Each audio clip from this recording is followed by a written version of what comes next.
reaction to the ruling is being celebrated with joy by gay advocates. For me, this decision means equal protection under the law, which means an equal opportunity to marry the person that I love, the person that I choose, the person that I want to spend my life with. But for supporters of Proposition 8, the feeling is somewhere between disappointment and disdain. Marriage is a state jurisdiction.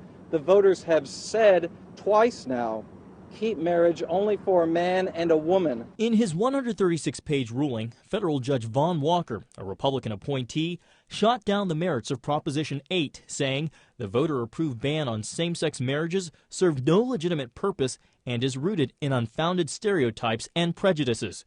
He also wrote, rather than being different, same-sex and opposite-sex unions are, for all purposes relevant to California law, exactly the same.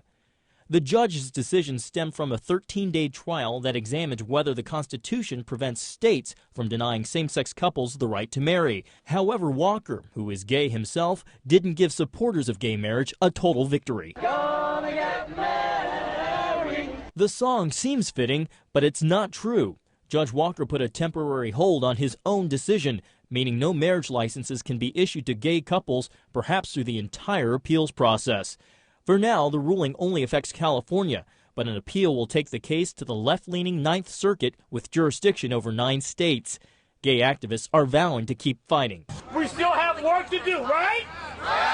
Meanwhile, those who voted for Prop 8 are questioning the value of their vote. I do feel like I live in a dictatorship now, that my vote doesn't count. My vote basically didn't matter. Why did I go out to the polls and vote for Prop 8 when one unelected judge can just overturn that? But supporters of traditional marriage are optimistic about their chances, arguing this case is ultimately about families and raising children with a mother and father. I'm quite confident that as serious as the threat from gay marriage is, it is not going to triumph in the end, because political regimes that base themselves on lies about human nature cannot last in the end. Cases involving traditional versus same-sex marriage likely will wind up at the Supreme Court, where the 9 justices on the High Court will ultimately weigh in on the national debate.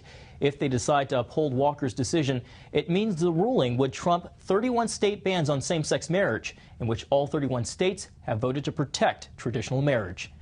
John Jessup, CBN News, Washington.